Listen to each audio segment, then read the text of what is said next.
ionization enthalpy of 15th group element. Simple सा आपको समझना है, आयनाइजेशन एंथैल्पी आपने 11th में पढ़ा होगा। Means minimum energy require for the removal of one electron from the outermost orbit of any gaseous neutral atom. Minimum energy require for the removal of one electron from the outermost orbit of any gaseous neutral atom is called ionization enthalpy. Ionization enthalpy is always an endothermic process. Endothermic process means for the removal of electron energy required. Removal of electron energy required by attraction force between the nucleus and electron. For the breaking of attraction force between nucleus and electron. ये जो आपका attraction force है nucleus और electron के बीच में जो attraction force है उसको ब्रेक करने के लिए आपको क्या चाहिए? एनर्जी चाहिए। ठीक है, सपोज दैट हम यहाँ पर ये एक एलिमेंट ले लेते हैं एक्स। सपोज दैट एक्स हमने ले लिया। अब एक्स में आपको दिख रहा है कि एक्स क्या है? न्यूट्रल है। तो एक्स न्यूट्रल है तो इसके पास जितना इलेक्ट्रॉन्स होंगे उतने ही प्रोटॉन्स होंगे। चलिए, अब ये गैसियस स्टेट में gaseous neutral atom require energy, ये क्या करेगा? Require energy for the removal of one electron from the outermost orbit. तो जब ये एक इलेक्ट्रॉन लॉस करेगा तो इसके ऊपर आएगा प्लस प्लस ई माइनस। ठीक है, अभी अगर आप सेकेंड इलेक्ट्रॉन लॉस करते हैं तो आपको और भी एनर्जी की रिक्वायरमेंट होगी, क्योंकि अब क्या है, पहले ये था न्यूट्रल, अब क्या हो गया है? Positive ion. अभी मैंने आपको बताया था कि पॉजिटिव आयन का जो रेडियस होता है वो डिक्रीज करता है। अगर पॉजिटिव आयन का रेडियस डिक्रीज कर रहा है इसका मतलब है कि न्यूक्लियस का अट्रैक्शन फोर्स ज्यादा होगा। अभी अट्रैक्शन फोर्स ज्यादा होगा तो उसको ज्यादा रिक्वायरमेंट होगी एनर्जी की। ठीक है, तो सेकंड इलेक्ट्रॉन अगर आप निकालते हैं तो वो हो जाएगा second ionization enthalpy. Suppose that ये कौन सा हो गया? First ionization enthalpy, delta I H. I for ionization, H for enthalpy, first. अब अगर आप सेकंड इलेक्ट्रॉन निकालते हैं तो यहां पर ऑलरेडी प्लस है, ये हो जाएगा आपका delta I H 2 X 2 plus plus E minus.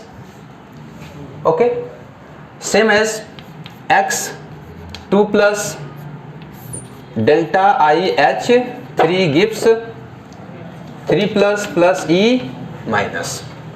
तो आपको यहाँ पे क्या लिख सकते हैं? डेल्टा आई एच 3, या फिर आप और ज्यादा लेना चाहते हैं, चलो 5 तक ले सकते हैं।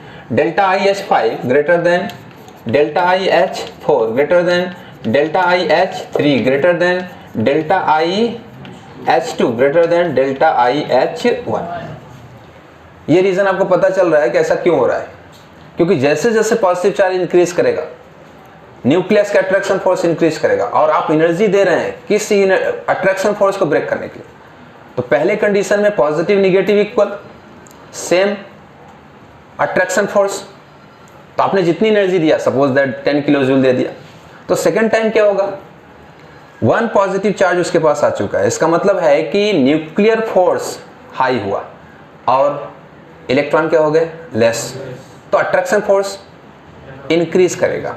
अट्रैक्शन फोर्स इंक्रीज करेगा तो आपको उस सेकेंड इलेक्ट्रॉन को लॉस करने के लिए पहले के कंपैरिजन में ज्यादा एनर्जी देना पड़ेगा। जब वो थर्ड इलेक्ट्रॉन रिमूव करेगा तो और भी ज्यादा अट्रैक्शन फोर्स इंक्रीज करेगा। तो slowly loss of electron two electron loss करते हैं, वैसे वैसे क्या होता है? पॉजिटिव चार्ज इंक्रीज करता है, पॉजिटिव चार्ज इंक्रीज करता है तो अट्रैक्शन फोर्स इंक्रीज होता है, और अट्रैक्शन फोर्स इंक्रीज होता है तो आयनाइजेशन एंथैल्पी क्या होगी? इंक्रीज होगी। ओके, अब हम जा रहे थे लेफ्ट टू राइट और टॉप टू बॉटम। तो what is the change when we move from left to right in any period, and what is the change when we move from top to bottom? Means you can say that the ionization enthalpy directly proportional to attraction force of nucleus, inversely proportional to atomic radius. Means ionization enthalpy directly proportional to attraction force of nucleus and inversely proportional to atomic radius. When we move from, suppose that हम atomic radius के according जाते हैं, तो when we move from left to right, what is the change of atomic radius? Decrease. Okay, then inversely proportional to ionization enthalpy. Means when we move from left to right, atomic radius decrease but ionization enthalpy increase. Okay, when we move from top to bottom, what is the change in atomic radius? Increase. Atomic radius increase means ionization enthalpy decrease. Okay, this is the general trend in the periodic table. When we move from left to right in any period, atomic number increase, ionization enthalpy increase, and when we move from top to bottom in any group, atomic number increase but ionization enthalpy decrease. Means in short, you can say that the ionization enthalpy directly proportional to nuclear force and inversely proportional to atomic radius. Okay, कोई problem है? चलिए, तो सबसे ज्यादा ionization enthalpy किसकी आने वाली है? नाइट्रोजन की, क्योंकि हम टॉप टू बॉटम जाएंगे तो मैक्सिमम आयनाइजेशन एंथैल्पी नाइट्रोजन की आने वाली है और मिनिमम किसकी आने वाली है? बिस्मथ की. ओके, तो वो जो आयनाइजेशन एंथैल्पी में चेंज भी अगर आप देखेंगे, जैसे हमने आपको एटॉमिक रेडियस का चेंज बताया था, वैसे ही वहां पर आयनाइजेशन एंथैल्पी का भी चेंज आपको देखने को मिलेगा. ऐसा जैसे suppose that maximum distance between nitrogen and phosphorus, difference जो हमने आपको बताया था एटॉमिक रेडियस में सबसे ज्यादा किसमें था? नाइट्रोजन और फास्फोरस में. तो उन दोनों के बीच में आयनाइजेशन एंथैल्पी का गैप अच्छा होगा. उसके बाद भी फिर अट्रैक्शन फोर्स इंक्रीज करता है आर्सेनिक में, तो उसकी आयनाइजेशन एंथैल्पी जो डिफरेंस आपको मिलेगा डिक्रीज करेगा. लेकिन जो डिफरेंस अगर आप निकालना चाहते हैं तो जिस तरह हमने रेडियस के बारे में बताया था, अट्रैक्शन फोर्स, फिर देन रिपल्सन फोर्स, फिर और भी attraction force. D orbital start होता है तो अट्रैक्शन फोर्स इंक्रीज होता है. डबल डी आया तो अट्रैक्शन फोर्स के साथ क्या क्या स्टार्ट हुआ? रिपल्सन. तो आयनाइजेशन एंथैल्पी क्या होगी? डिक्रीज करेगी. ओके, एक बात और हम बता देते हैं, ionization enthalpy is inversely proportional to shielding effect. What is the shielding effect? means repulsion force between electron and electron. Due to this repulsion force, the attraction force of nucleus decrease, and attraction force of nucleus decrease means ionization enthalpy decrease. Shielding effect, screening effect, जो भी आप कहना चाहते हैं कह सकते हैं, screening effect और shielding effect. Repulsion force between electron and electron. Due to this repulsion force, the attraction force of nucleus decrease. Then ionization enthalpy also decrease. Shielding effect less, ionization enthalpy more. Shielding effect more, ionization enthalpy less. Okay? तो फिर से हम आपको बता देते हैं, simple सा 2 line की बात है. Means minimum energy required for the removal of one electron from the outermost orbit of any gaseous neutral atom is called ionization enthalpy. Ionization enthalpy is always endothermic process, and ionization enthalpy, unit of ionization enthalpy is kilojoule per mole. For the removal of one electron, any gaseous neutral atom to convert into positive ion. After loss of one electron, positive charge increase. Means attraction force of nucleus increase. For the removal of second electron require more energy from the first condition. Okay, and removal of third electron require more energy from the second condition. Removal of fourth electron require more energy for the third condition. Means slowly loss of electron increase the nuclear power, and ionization enthalpy also increase. Just like for example, means fifth electron, the ionization enthalpy required for the removal of fifth electron is more than fourth electron, more than third electron, more than second electron, and more than first electron. Okay, when we move from left to right in any period, ionization enthalpy increase with increase in atomic number, and when we move from top to bottom, ionization enthalpy decrease with increase in atomic number. Means in short, ionization enthalpy directly proportional to nuclear attraction force, inversely proportional to atomic radius, and also inversely proportional to shielding effect. Okay, change the topic. Next, electronegativity. Electronegativity means electronegativity, two heteroatomic atoms are bonded by the covalent bond. Heteroatomic atoms bonded with covalent bond. The attraction force apply of the nucleus on sharing electron, then sharing electron shift itself means two heteronuclear atom combined by the covalent bond, the sharing of electrons shift itself towards nucleus is known as electronegativity. अब यहाँ पे आपको question आ चुका है कि जो sharing electron है वो अपने आप को कहाँ पे शिफ्ट करता है, टुवर्ड्स न्यूक्लियस. अब टुवर्ड्स न्यूक्लियस शिफ्ट करेगा, इसका रीजन क्या है? टुवर्ड्स न्यूक्लियस शिफ्ट होने के लिए जरूरी है कि न्यूक्लियस में प्रोटॉन क्या हो, ज्यादा. टू हेटेरोएटॉमिक आपने एटम ले लिया है, तो दोनों हेटेरोएटॉमिक एटम है, इसका मतलब है कि दोनों के न्यूक्लियस में प्रोटॉन डिफरेंस होगा. प्रोटॉन अगर डिफरेंस है तो जो इलेक्ट्रॉन शेयरिंग इलेक्ट्रॉन है वो शिफ्ट कर रहा है, किधर शिफ्ट करेगा? न्यूक्लियस की तरफ शिफ्ट करेगा. उस न्यूक्लियस की तरफ शिफ्ट करेगा जिसके न्यूक्लियस में प्रोटॉन ज्यादा हो, क्योंकि इलेक्ट्रॉन शिफ्ट कर रहा है ना.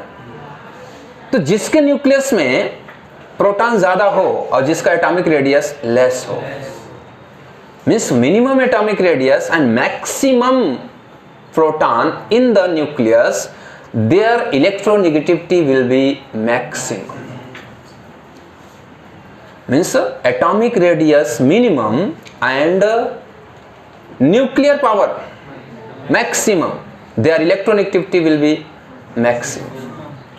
Means you can say that in short, maximum electronegative elements in the periodic table is the fluorine, and their electronegativity is equal to 4. Okay, and less 3.5 oxygen, and nitrogen 3, carbon 2.5, and then boron 2, and beryllium 1.5, lithium 1. यहाँ पे lithium को standard लिया गया है, lithium और fluorine को standard लिया गया है, जिसमें से लिथियम का बता दिया गया 1 और फ्लोरीन का बता दिया गया 4. तो लिथियम और फ्लोरीन के बीच में टोटल 8 एलिमेंट हैं, तो 0.5 का डिफरेंस आपको बताएगा. Lithium 1, beryllium 1.5, boron 2, carbon 2.5, nitrogen 3, oxygen 3.5 and fluorine 4. After the near gas, no sharing, no bonding, no electronegativity. Okay, when we move from left to right, electronegativity increase. When we move from left to right, electronegativity increase, and when we move from top to bottom, electronegativity decrease. Okay, means electronegativity character is directly proportional to non-metal. Electronegativity character is directly proportional to non-metal. Then you can say that in the 15 group, nitrogen and phosphorus is the non-metal, and the remaining elements just like arsenic, antimony, metalloid and bismuth is the metal. Means electropositivity is related with the metal and electronegativity is related with the non-metal. Means maximum electronegative elements is the nitrogen in 15 group, and after then phosphorus, and slowly the electronegativity decrease from the arsenic to bismuth. अगर आप वहाँ देखेंगे तो हो सकता है कि arsenic, antimony और bismuth के जो electronegativity वो nearly सेम हो, क्योंकि जैसे जैसे मेटेलिक कैरेक्टर इंक्रीज करता है, इलेक्ट्रोनेगेटिविटी क्या करती है, डिक्रीज करता है. ओके, हाँ, नियरली सेम होगा, बराबर भी हो सकता है, क्योंकि मैंने आपको बताया ना उसमें मेटेलिक कैरेक्टर आ गया. बाकी आपका ज्यादा डिफरेंस कहाँ मिल रहा होगा, नाइट्रोजन एंड फॉस्फोरस में. उसके बाद जो डिफरेंस आपको मिलेगा वो मीन्स मिनिमम और नियरली क्या हो जाएंगे, वो सेम हो जाएंगे. ओके, अब ये तो हो गया आपका physical periodic properties of 15th group, जिसमें से atomic radius, ionic radius, ionization enthalpy and atomic radius. After then we discuss about the chemical physical यानी कि periodic chemical properties. Periodic chemical property जिसमें फर्स्ट आपका आएगा reaction with hydrogen. Reaction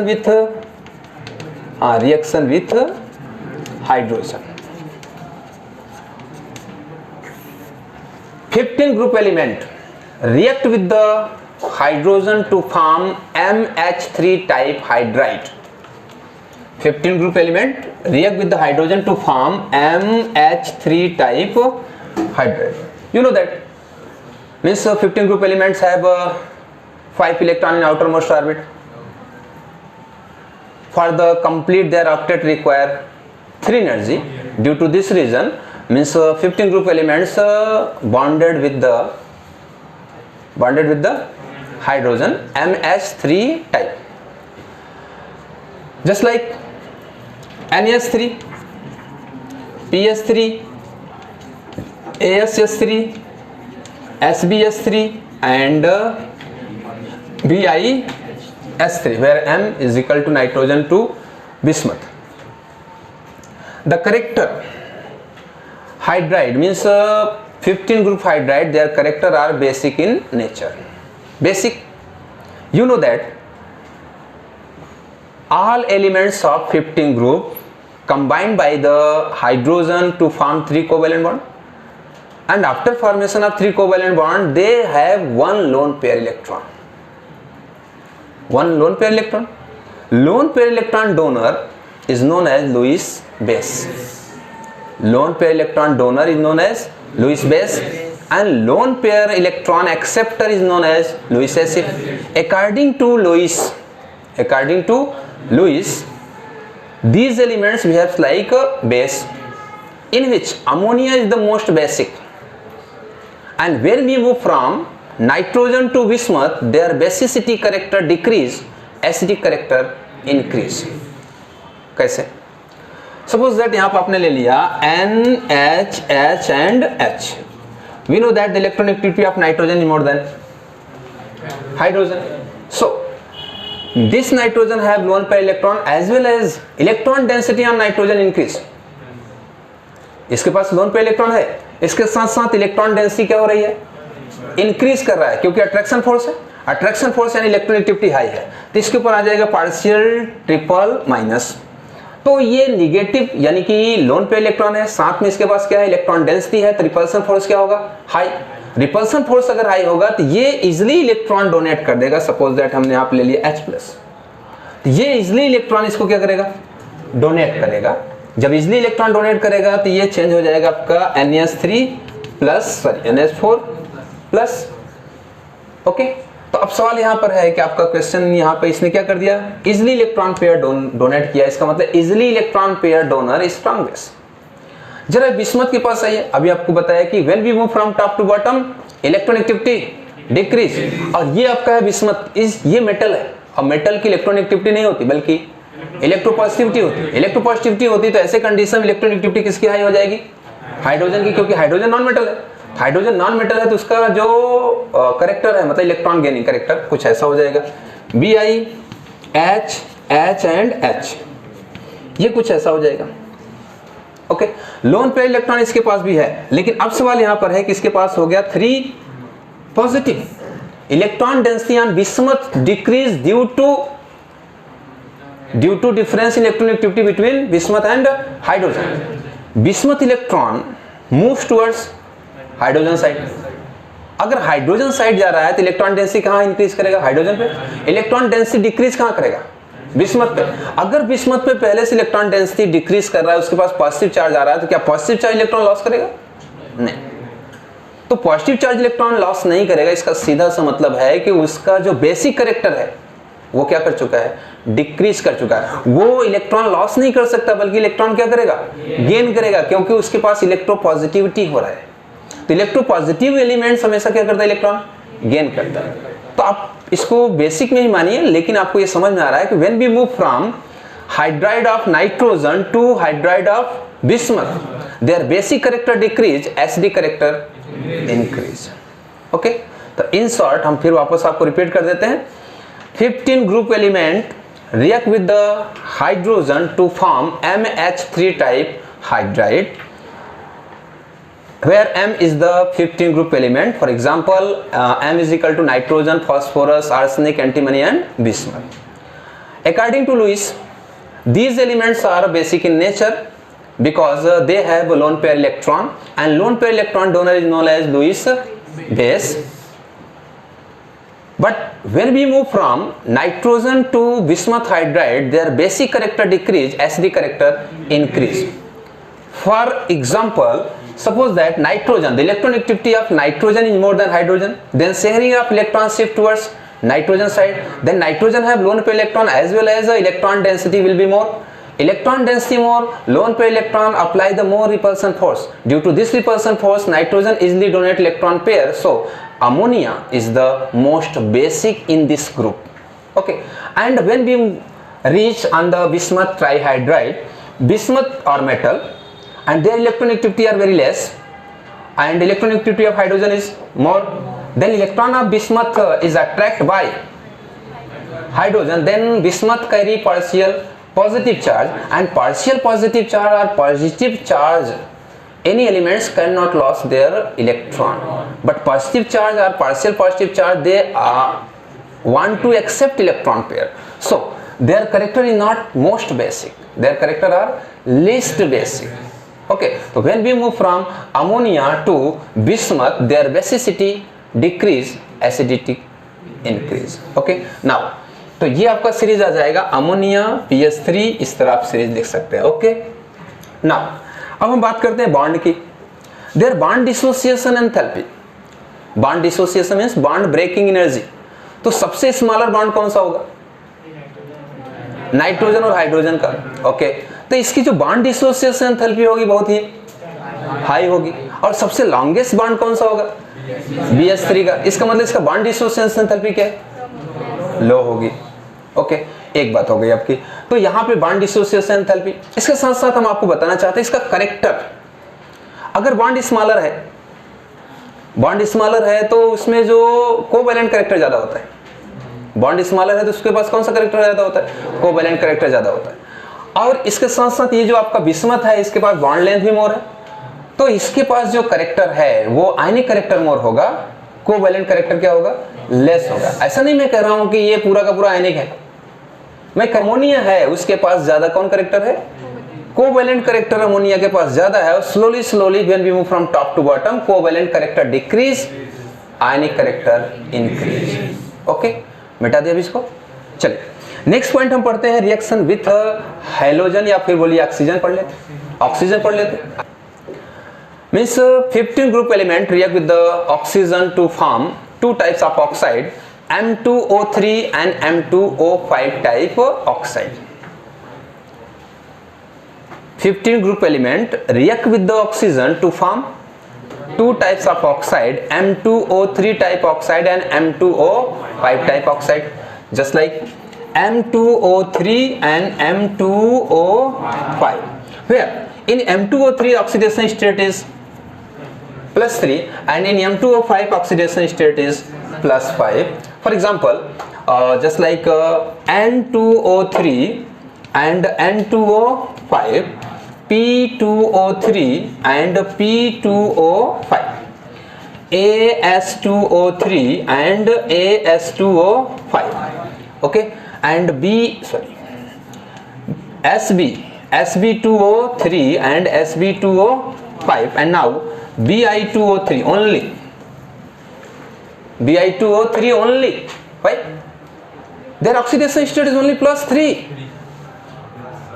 Only one oxidation state of the bismuth are stable. +5 you can write, B2O5 you can write, but this is the unstable oxide of the bismuth. Okay, now you know that nitrogen and phosphorus, this is the non-metal. Oxide of non-metal is always acidic. Oxide of non-metal is acidic. Oxide of semi-metal are amphoteric, and oxide of metal is basic. Okay, means oxide of nitrogen and oxide of phosphorus are acidic in nature. And means nitrogen, phosphorus, their oxide are acidic in nature. Antimony and bismuth are amphoteric in nature. Sorry, bismuth nahi. Antimony and arsenic. Antimony and arsenic, their oxide have the amphoteric nature, but the bismuth oxide have basic in nature. Means you can say that the when we move from nitrogen to bismuth, their acidic character decrease, basic character increase. Okay, now means there are two oxidation state, +3 and +5 oxidation state. Of +3 oxidation state containing acid are less acidic. +3 oxidation state containing nitrogen and phosphorus, their acidic character will be less. +5 containing means higher oxidation state containing oxide are more acidic, and less oxidation state containing oxide are less acidic. For example, suppose that we take N2O3 dissolve into water to gives 2HNO2. This is known as nitrous acid. Nitrous acid is the weak acid in comparison to nitric acid. Just example, N2O5 plus H2O convert into 2HNO3. Okay, here oxidation state is +3 and +5. So more oxidation state containing acid are more acidic and less oxidation state containing acid are less acidic. Okay, now bismuth react with the water to gives 2BiOH का thrice. यहाँ पे आपको कितना लेना पड़ेगा 3. तो आपको क्या दिख रहा है, bismuth oxide react with water two gives base. Bismuth oxide react with water two gives base BiOH thrice. And N2O5 P2O3. अगर इसको भी आप देखना चाहते हैं तो सबसे पहले हम आपको ये बताना चाहते हैं, nitrogen oxide in the monomeric form. Nitrogen oxide like N2O3 and N2O5 monomeric form, but phosphorus, arsenic and antimony oxide are in dimeric form. Dimeric form, for example, ये हो जाएगा आपका P4O6 dimeric, but oxidation state is +3. Oxidation state is only +3. Dimeric form मतलब P4O6 and P4O10. मतलब उसमें oxidation state वही है, कोई चेंज नहीं है. लेकिन हमने आपको बताया कुछ ऐसे भी एलिमेंट्स होते हैं जिनका डाइमर नेचर होता है. डाइमर नेचर होता है, सपोज दैट आपने कार्बोक्सिलिक एसिड पढ़ा होगा, तो कार्बोक्सिलिक एसिड का जो नेचर है वो डाइमर फॉर्म में होता है. डाइमर स्ट्रॉन्ग हाइड्रोजन बॉन्डिंग की वजह से होता है, डाइमर फॉर्म होता है. इसके अलावा फिनाल में भी डाइमर फॉर्म में आता है. अभी जैसे आपको होता है डाइबोरेन, स्पेशली बोरान का जो बोरान हाइड्राइड BH3, यहाँ पर हम क्या लगाते हैं ट्वाइस. और कभी कभी आपको देखने को मिल जाता है B2H6, ये डाइबोरेन है. जबकि आपको पता है कि बोरान का आउटर मोस्ट में कितने इलेक्ट्रॉन है 3. वो कितने हाइड्रोजन के साथ शेयरिंग करेगा 3, मतलब BH3 फॉर्मूला होना चाहिए था. लेकिन वो नेचर होता है उसका, वो किस फॉर्म में होता है डाइमर फॉर्म में. अब जैसे सपोज दैट अगर आपने 11 में पढ़ा है तो आपको पता होगा कि ये होता है आपका AlCl3. ये मोनोमेरिक फॉर्म में नहीं होता, वेपर स्टेज में ये डाइमर फॉर्म में होता है. तो ये होता है आपका Al2Cl6. आपने नाम सुना होगा, ये ब्रिज कंपाउंड का फॉर्मेशन करता है. ब्रिज कंपाउंड समझते हैं? ब्रिज नहीं, क्या बात कर रहे हो, ब्रिज नहीं जानते हो? इधर देखो, AlCl after then AlCl and Cl. ये यहां पे इस तरह कुछ ब्रिज, ये क्या हो गया, ये ब्रिज फॉर्म हो गया. मतलब आप चलते चले जा रहे थे, फिर अचानक ब्रिज पे चले गए, फिर लौट. अचानक ही ब्रिज आता है ना रोड पे, चलते जाते फिर ऐसे जाते फिर, तो ब्रिज कंपाउंड इसको कहते हैं. तो ये आपको स्पेशली डाइमर फॉर्म में होता है. तो ये भी आपका जो फास्फोरस ऑक्साइड है, आर्सेनिक ऑक्साइड है या फिर एंटीमनी ऑक्साइड, ये सभी क्या होते हैं डाइमेरिक फॉर्म में होते हैं. ब्रिज कंपाउंड में डाइमेरिक फॉर्म मतलब डाइमेरिक ऑक्साइड के फॉर्म में होते हैं. तो फार्मूला वही है, सिर्फ आपको किस में चेंज करना है डाइमर में. यानी कि P2O3 तो हमने किस में चेंज कर दिया P4O6, P2O5 P4O10. Okay, now AS2O3 AS4O6 AS2O5 AS4O10. Okay, तो सेम एंटीमनी के साथ, लेकिन बिस्मथ के साथ नहीं, क्योंकि बिस्मथ में डाइमर फॉर्म में आने वाला नहीं है और नाइट्रोजन भी डाइमर फॉर्म में नहीं आने वाला है. बात clear?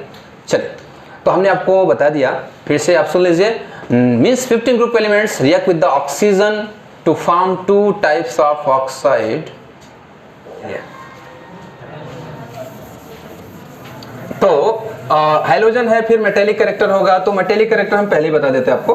When we move from top to bottom, metallic character increase, left right decrease. Okay, left side में strong metal, very reactive metal s block. और बीच में क्या है गुड क्वालिटी के मेटल हैं, iron, cobalt, copper, zinc, silver, platinum, gold है, mercury. और बाद में सभी क्या है मिक्स वाले. तो left side only metal, in between हाँ मेटल मेटोलाइट के कैरेक्टर आ जाते हैं. और लास्ट में सारे के सारे नॉन.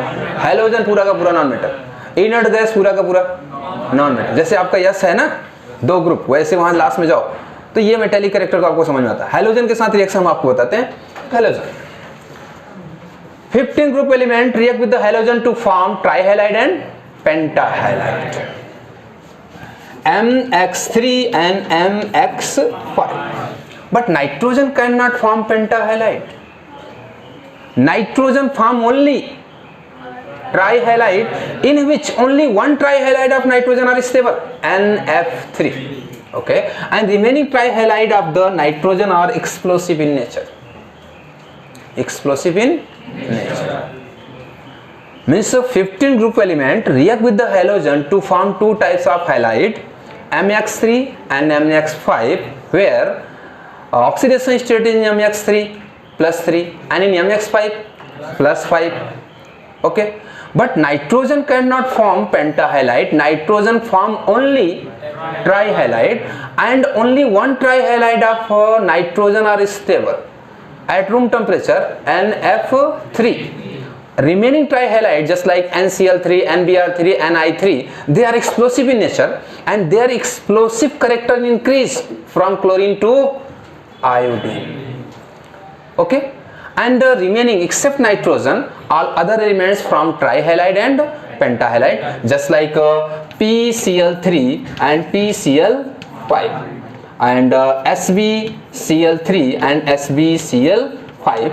As भी आप ले सकते हैं, लेकिन बिस्मथ भी कौन सा बनाता है? ट्राइहैलाइड, क्योंकि उसका एक ही ऑक्सीडेशन स्टेट हमने आपको बताया था, तो ओनली BiCl3 बनाएगा। ओके, अभी करेक्टर की बात करें हम, किसके पास कौन सा करेक्टर होता है?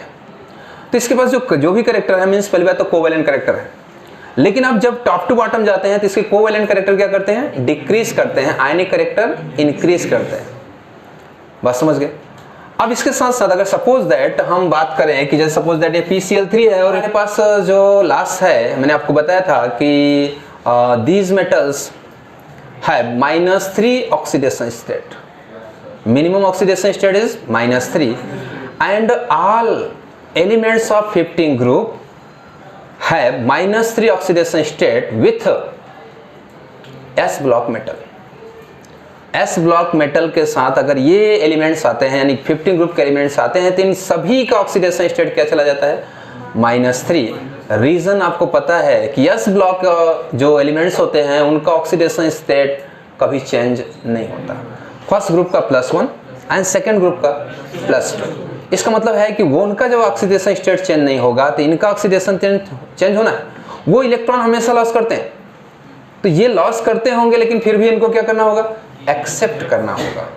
तो यस मेटल के साथ यानी यस ब्लॉक मेटल के साथ अगर ये एलिमेंट्स आते हैं तो इनका जो ऑक्सीडेशन स्टेट है वो -3 हो जाता है। हाँ, -3। अब जैसे आपका हाइड्रोजन नाइट्रोजन है, फास्फोरस, उसका -3 होता है, ये आर्सेनिक है उसका -3 होता है। लेकिन लास्ट में हमने आपको 2 एलिमेंट बताए थे, एंटीमनी और बिस्मथ, जिसका ऑक्सीडेशन स्टेट हमने माइनस में नहीं बताया था, लेकिन हम आप बता रहे हैं यहाँ पे कि अगर ये एलिमेंट S ब्लॉक मेटल के साथ आ गए तो इनका ऑक्सीडेशन स्टेट किस में आ जाएगा? माइनस में आ जाएगा। ओके, तो अब यहाँ पे कहानी जो जनरल प्रॉपर्टी चल रही थी पीरियोडिक टेबल की ओवर हो चुकी है। अब हम शुरू कर रहे हैं anomalous behaviour of nitrogen after then preparation. Point number 1, nitrogen found in nature in gaseous form while the other elements found in nature in solid form. ध्यान से सुन लीजिए, लिखना बाद में करिएगा, आप पहले ध्यान से सुन लीजिए, आप अपने से भी लिख सकते हैं, कोई दिक्कत नहीं। Point number 1, nitrogen found in nature in gaseous form while other elements found in nature in solid form. Okay, there are no any allotropes of nitrogen. There are no any allotropes of nitrogen, but phosphorus, arsenic, antimony have allotropes. Second point हो गया। Point number 3, nitrogen gas found in nature in diatomic molecule. Nitrogen gas found in nature in diatomic molecule while other elements found in tetraatomic molecule. P4, Sb4, As4, bismuth भी आपको diatomic में ही आता है। तो nitrogen found in nature in diatomic molecule while other elements of 15 group found in nature in tetratomic molecule. कितने point हुए? 3। Point number 4, ammonia, hydride of ammonia are non poisonous and most basic hydride. Hydride of nitrogen are non-poisonous and most basic character, but hydride of other elements are poisonous and having least basic character. समझ गए? Nitrogen means oxide of nitrogen are in monomolecular form. Oxide of nitrogen in monomolecular form, but the oxide of other elements like phosphorus, arsenic and antimony are in dimeric form. जो भी point होगा अपना जरा ध्यान रखना. तो oxide of nitrogen monomeric form, but oxide of other elements are dimeric form. Okay, now oxide of nitrogen is most acidic. Oxide of nitrogen is most basic and oxide of other elements are less acidic or basic. Oxide of nitrogen is the most acidic, but oxide of other elements are least acid or basic. तो बताया. Nitrogen cannot form pentahalite. Nitrogen cannot form pentahalite, but other elements can form pentahalite. Nitrogen form only one trihalide in which NF3 are stable at room temperature, while other elements form trihalide as well as pentahalide and they are stable at room temperature. Nitrogen form only trihalide in which only one trihalide are stable at room temperature, but other elements form tetrahalide as well as pentahalide, but they are stable at room temperature. Okay, nitrogen form maximum 4 bond. Nitrogen have capacity to formation of 4 bond, while other elements have capacity to formation of 4 bond, 3 bond and 5 bond. Nitrogen have capacity to formation of only 4 bond, but other elements have capacity to formation of 5 bond. Okay, now nitrogen have strong capacity to formation of pi bond. Nitrogen have strong capacity to formation of pi bond, and the pi bond nature is decreased from nitrogen to bismuth. Okay, pi bond formation, suppose that N triple bond N triple bond N, जिसमें आप देख पा रहे हैं कि 2 pi bond है. तो nitrogen के पास पाई बॉन्ड बनाने की कैपेसिटी क्या है? बहुत ही हाई है. लेकिन जो दूसरे एलिमेंट है उसमें पाई बॉन्ड बनाने की कैपेसिटी क्या है? लेस है. आप कभी ऐसा पी ट्रिपल बॉन्ड पी नहीं देखेंगे. फास्फोरस ही दिखाता हूं, P4, ये हो गया आपका P P P P, नजर आया? ये सभी सिंगल बॉन्ड है. सारे के सारे बॉन्ड कौन से हैं? सिंगल है. हम जानते हैं फास्फोरस के पास में 3 बॉन्ड हैं, लेकिन वो सारे के सारे कौन से बॉन्ड है? सिंगल बॉन्ड है, यानी सिग्मा बॉन्ड है. लेकिन ये nitrogen N triple bond N है, इसमें 1 ही सिग्मा है, बाकी 2 पाई. यानी नाइट्रोजन के पास में हाई कैपेसिटी है पाई बॉन्ड फॉर्मेशन की, और दूसरे एलिमेंट्स के पास जो कैपेसिटी है वो पाई बॉन्ड फॉर्मेशन की है, लेस है. ओके, तो ये कुछ आपके कैरेक्टर थे जो हमने आपको बताया कि एनॉमलस बिहेवियर ऑफ. इसके साथ साथ आप बता सकते हैं कि electronegativity of nitrogen is very high in comparison to other elements. Their ionization enthalpy is also very high in comparison to other elements. आप ये भी कैरेक्टर शो कर सकते हैं.